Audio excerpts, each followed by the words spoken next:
Imagine this for a second. It's the dead of winter in medieval Europe. Snow piling against the walls, icy winds screaming across open fields, and yet inside a peasant's home, the air is still, warmer than you'd expect, almost comforting. No central heating, no insulation foam, no electricity at all. And somehow these homes stayed livable. Here's the paradox that should stop you cold. Many medieval peasant houses held heat longer than some modern buildings do today. How is that even possible? Were they tougher, smarter, or simply forced to learn secrets we've forgotten? Tonight, we're peeling back the layers of mud, straw, wood and stone to reveal how ordinary people, poor, overworked and underestimated, built homes that could stand against brutal winters. And as strange as it sounds, the answers may explain why your house cools down so fast when the power goes out, while theirs didn't.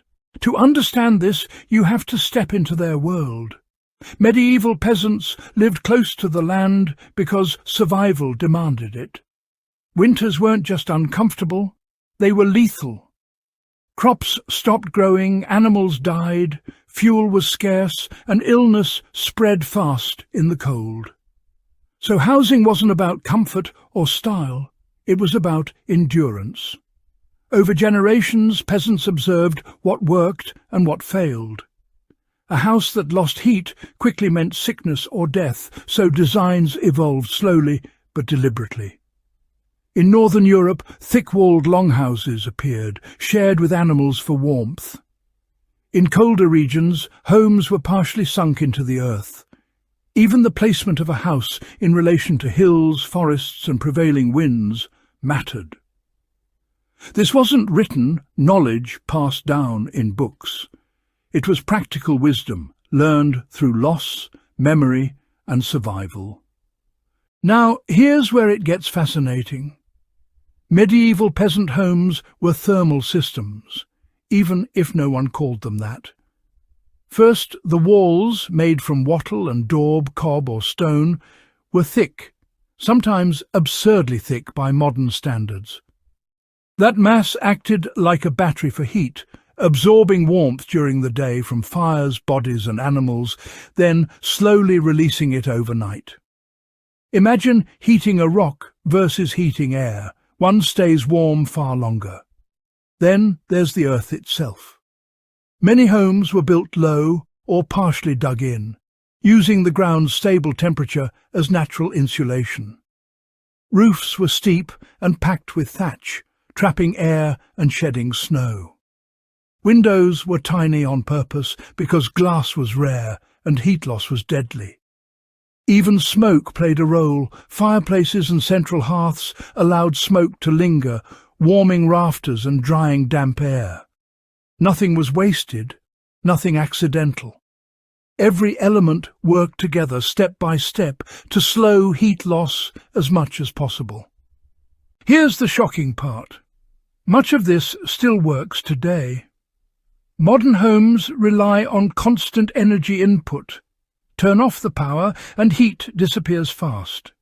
Medieval homes were designed to retain heat. Thick walls, thermal mass floors, earth sheltering, compact layouts. These ideas are reappearing now in passive houses, earthships and off-grid designs.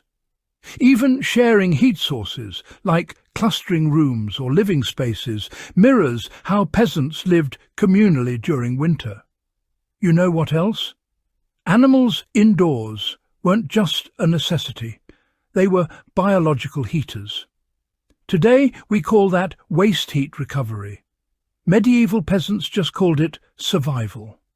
In a world facing energy shortages, climate uncertainty and rising costs, these forgotten techniques suddenly feel less primitive and more prophetic. So when we say medieval peasants endured winter, that's only half the truth.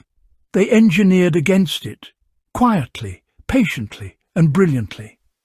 Their homes weren't crude shelters. They were refined responses to nature, built by people who had no margin for error. And maybe that's the real lesson here.